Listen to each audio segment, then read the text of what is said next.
16वीं शताब्दी का वो दौर जब मुगल सम्राट बाबर अपनी सल्तनत का वर्चस्व बढ़ाने के लिए अपनी पूरी शक्ति लगा रहा था और लगभग पूरे उत्तरी भारत पर अपना वर्चस्व कायम करने में सफल भी हो गया था। पर फिर भी निचले दक्षिण भारत का एक ऐसा राज्य था जो पूरी तरह से स्वतंत्र और संपन्न माना जाता था, और वो था विजयनगर।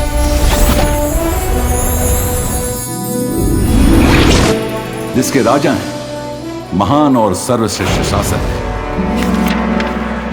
श्री कृष्णदेवराय, जिनकी पहचान ही उनकी धर्म के प्रति अपार श्रद्धा और कला के प्रति असाधारण प्रेम की दीवानगी थी। और इस राज्य के प्राण माने जाते हैं मंत्री तिम्मारासु, जिनका राजा श्री कृष्णदेवराय बेहद सम्मान करते हैं और उन्हें अपने पिता तुल्य मानते हैं। राजपुरोहित तथा चार्य, धूर्त, लालची, मौका परस्त, विजयनगर राज्य के दरबार का वो काला धब्बा जिसका काम केवल छल कपट और सियासत खेलकर अपना स्वार्थ पूरा करना था। फिर भी राजा कृष्णदेवराय के बेहद विश्वास पात्र और पूरे विजयनगर के लिए एक महान और सम्मानित शख्सियत पर कोई था जो बहुत जल्द इस दरबार में आकर राजा देवराय को न सिर्फ तथाचार्य जैसे धूर्त और पाखंडी अंदरूनी दुश्मनों से बचाने वाला था, बल्कि विजयनगर राज्य की भी बाहरी अज्ञात दुश्मनों से रक्षा करने वाला था। और वो शख्स जिसे ये सब करना था इन बातों से बिल्कुल अनजान, दूर कहीं किसी तेनाली नाम के गांव में अपनी ही दुनिया में खोया था।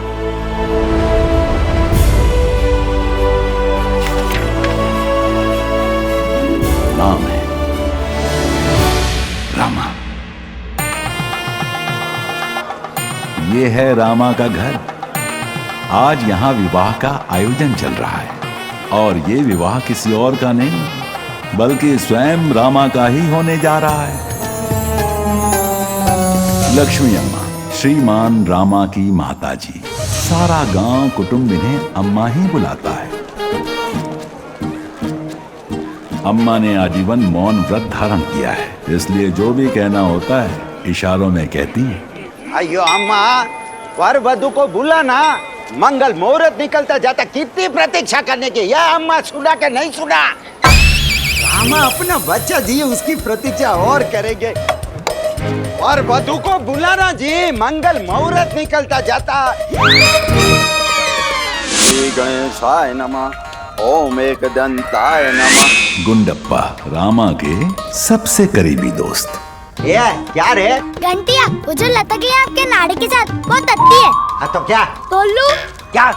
खेलने के लिए तोली लेते। हट हट।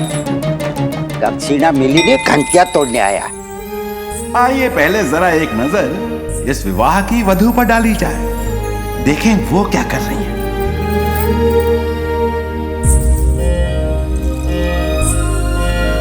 ये हैं शारदा, रामा के बचपन की दोस्त और अब रामा की होने वाली धर्मपत्नी। अरे वर वधु को बुलाना जी।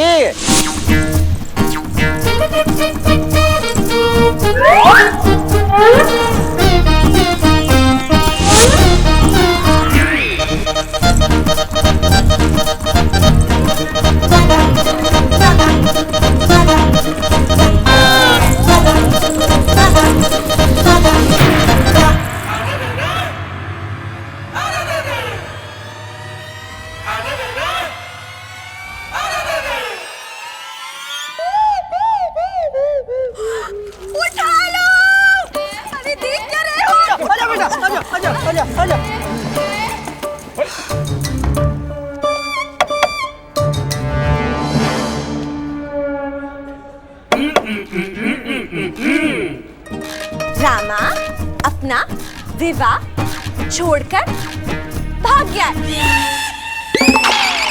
अरे इतनी सी बात, रामा अपना विवाह छोड़कर रामा अपना विवाह छोड़कर भाग गए। उठा लो, मेरे तो भागे फूटे।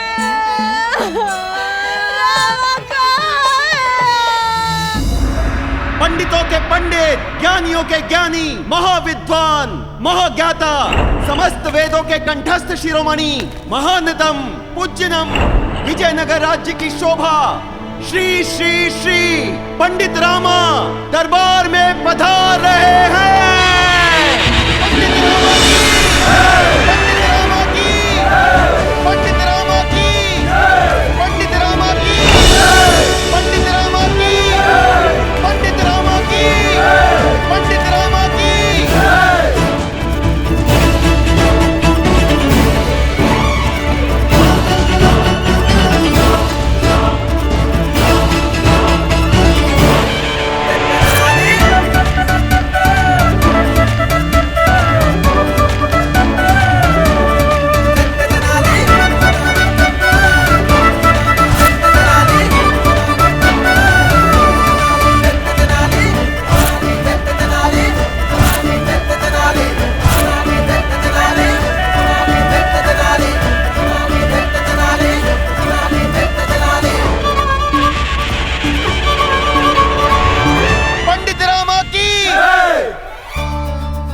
क्या कहें इनकी प्रशंसा में, कोई शब्द नहीं है हमारे पास। मानव शरीर में मानो स्वयं देवताओं का वास। प्रशंसा में गूंजते हैं जिनके चारों धामा। यही तो है हमारे अष्टदिग्गज रामा। पंडित रामा की, पंडित रामा की, पंडित रामा की।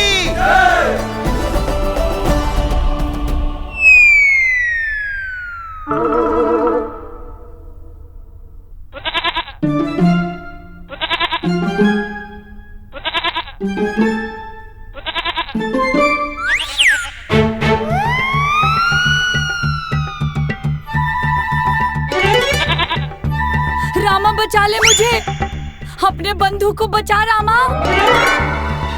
अरे कुंभकर्ण की औलाद उठ, अरे कुछ तो कर आलसी, ये बकरी मुझे पूरा निगल जाएगी तब बचाएगा क्या? ये है रामा की चोटी, नाम है बंधु। ये सिर्फ रामा को ही सुनाई देती है, अक्सर रामा को उनकी विकट स्थिति से सावधान करती रहती है।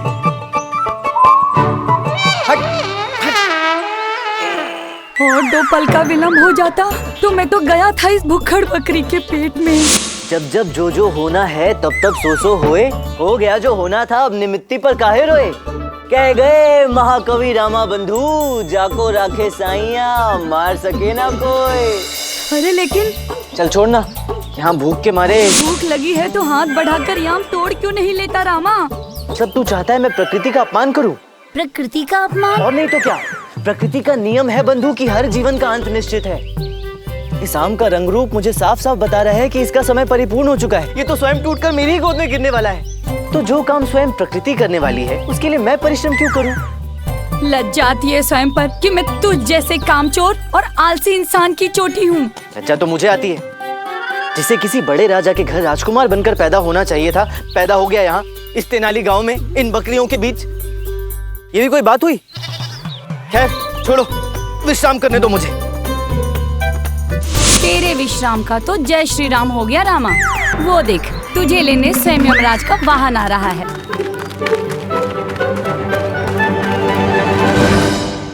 शर्म आती है मुझे तुझे अपना दोस्त कहते हुए, किसी और का नहीं। कम से कम शाल ताकत तो तोता होता। पता है जब से तेरी भागने की खबर सुनी है क्या बीती उस पे, पता है? पता है, पता है। और मैं, अरे कोई मुझसे भी तो पूछे कि मैं ये विवाह करना चाहता भी हूँ या नहीं। क्यों? तू और शालता तो बचपन के मित्र है ना। तूने नहीं चाहता कि तू उससे प्रेम टलता है? कहा था गुंडप्पा, कहा था। किंतु प्रेम और विवाह में बड़ा अंतर होता है। तू मुझे बता, इस संसार में सबसे महंगी वस्तु क्या है? मुट्ठी तोड़ के लड्डू। मंगलसूत्र। मनुष्य जीवन भर उसकी किस्तें ही चुकाता रह जाता है। उसका क्या है, वो तो गले में मंगलसूत्र डालकर बैठ जाएगी। लेकिन गृहस्थी का कैलाश पर्वत तो मुझे उठाए उठाए घूमना होगा ना जीवन भर। रामा बोलने दे गुंडप्पा, बोलने दे मुझे। जब जब अम्मा ने मुझे घर से निकाला तब तब उसी ने मुझे आश्रय दिया। जब जब मुझे धन की आवश्यकता पड़ी तब तब अपने उस सड़ू पिता का धन चुरा कर भी दिया। नहीं नहीं तू सुन, जब जब कोई विपत्ति समस्या आई तब मेरा साथ भी दिया। लेकिन उसके लिए मैं क्या करूं? तू मुझे बता मैं क्या करूं? जीवन भर बन के बैठ जाऊं उसके साथ? पीछे तो देख, घूमते। अरे क्या पीछे देखूं घूम के? तू तो ऐसे कह रहा है जैसे शादा पीछे खड़ी है। पीछे ही खड़ी है। क्या बात कर रहे हैं?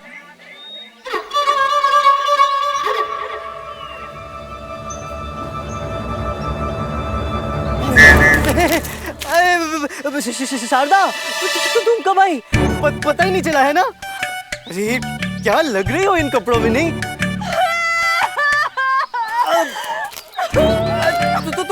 तुम रो क्यों रही हो? तुम्हें पता है ना रोते समय तुम कितनी खराब लगती हो।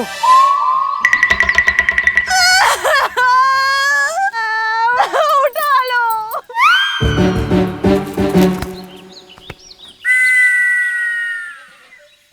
इसे नहीं, मेरा आंचल उठा लो।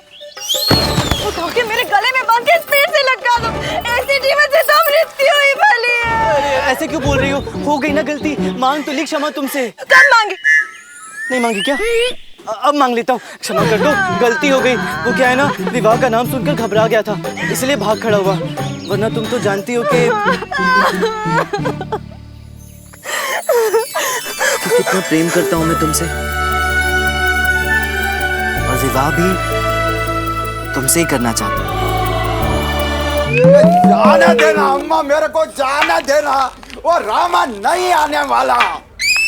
अरे तेरे जैसी अम्मा होती तो मैं भी भाग जाता, तो भी रामा किधर से आता? अरे बहुत बड़े पंडित है वो तथाचार्य, श्री कृष्ण देव राय के राज पुरोहित है। मैं गोष्ठी में नहीं पहुंचा तो मेरा स्वागत कर देंगे।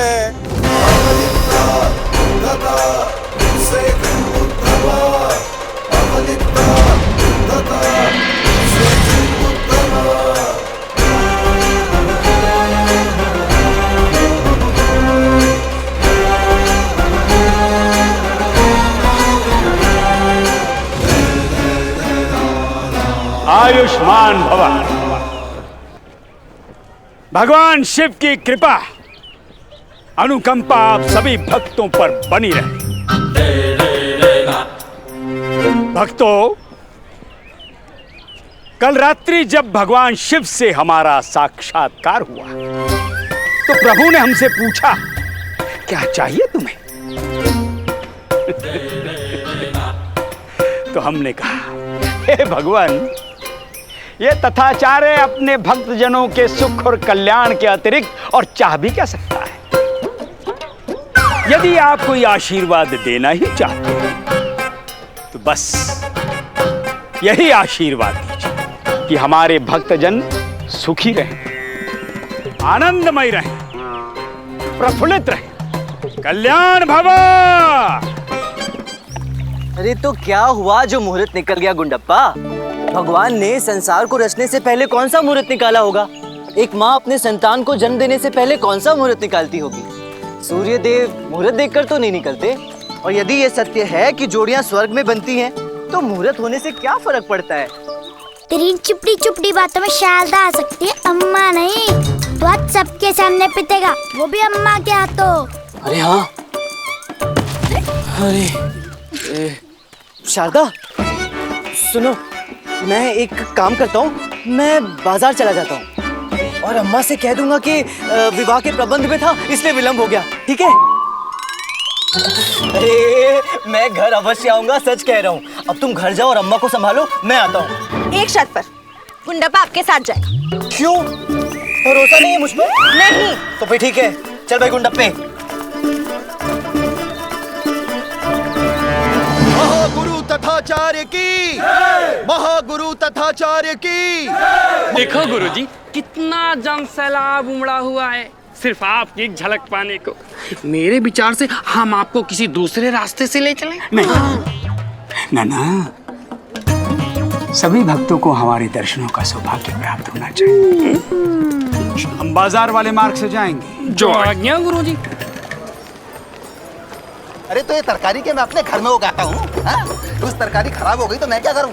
जाओ जाओ, हम वापस नहीं मिलेंगे।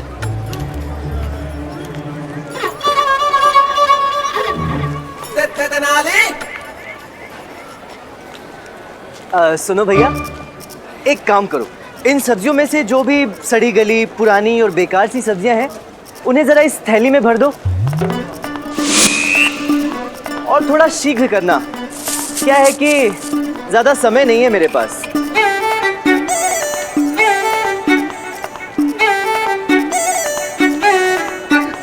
अभी अभी डाल देता हूँ। हाँ। हाँ ये देखो, ये कितनी काली पड़ गई है।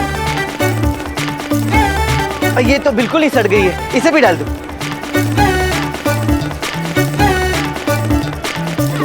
ये लीजिए आपकी सारी पुरानी सड़ी हुई सब्जियाँ। बहुत बढ़िया। अब एक काम करो, इस थैली को तो रख दो एक तरफ और इन सब्जियों में से जो भी अच्छी और साफ सुथरी सब्जियां हैं उनका मूल्य बताओ।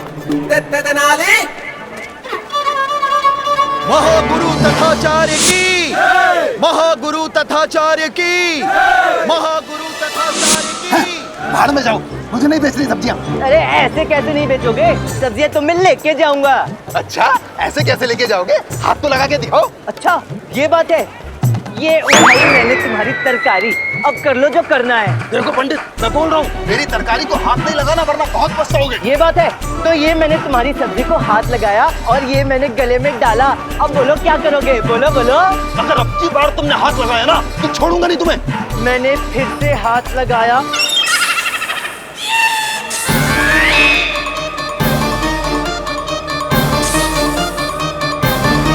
महागुरु तथाचार्य की, महागुरु तथाचार्य की। क्यों सांप क्यों सूंघ गया मेरा रौद्र रूप देखकर? अरे अरे ये भाई पता नहीं क्या हो गया। अरे देखो भाई। महागुरु तथाचार्य की, महागुरु तथाचार्य की।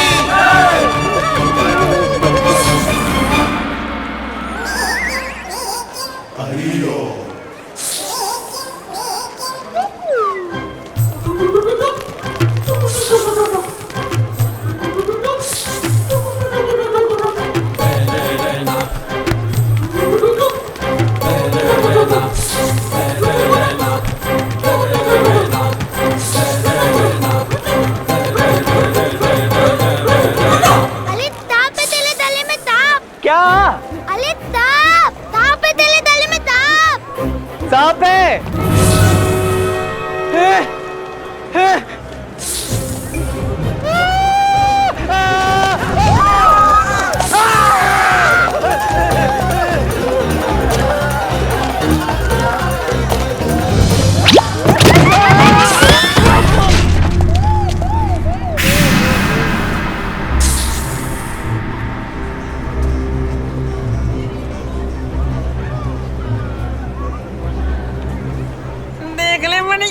ऐसा दुर्लभ नजारा फिर देखने को नहीं मिलेगा। कूड़ा कीचड़ में पड़ा है।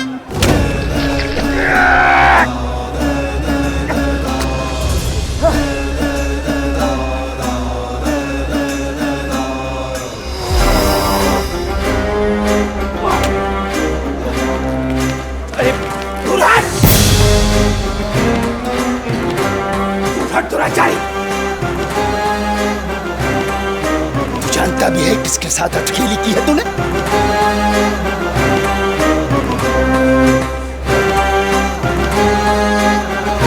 क्षमा करें मान्यवर, मैंने जानबूझकर कुछ नहीं किया। तुझे आभास भी है? कौन खड़ा है तेरे सामने?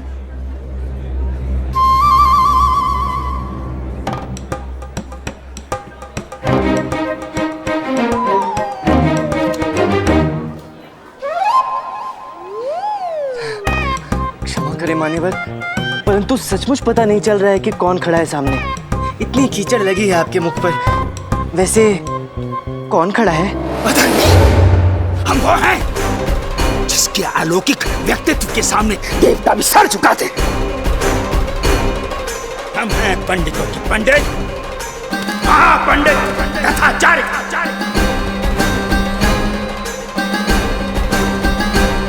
कल्पना और तेरी हैसियत से भी बड़े पंडित। हाँ, मिलकर बहुत अच्छा लगा आचार्य, परंतु क्षमा करें मान्यवर, आपके बड़े हो जाने से मैं तो छोटा नहीं हो जाता ना। क्या कहा तूने? यही कि आप और मैं एक ही प्रभु की तो संतान है। उसकी दृष्टि में तो कोई छोटा बड़ा नहीं होता। उस हिसाब से आप और मैं तो एक ही समान हुए ना। तू अपनी तुलना हमसे करता है? हमसे? आचार्य तथाचार्य से? कुएं का मेंढक।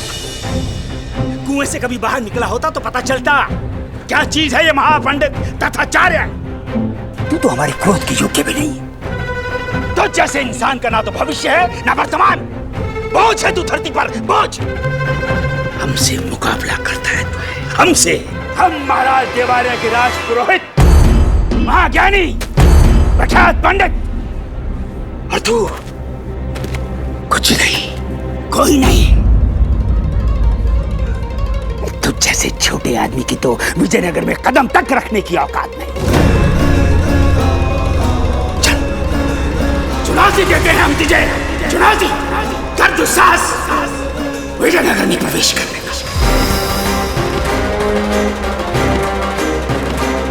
देख कैसा स्वागत करता है ये तथाचार्य तुझ जैसे उदंड पंडित। ऐसी आरती उतारेंगे तेरी, ऐसी आरती उतारेंगे तेरी 7 पुश्तें भी याद रखेंगे।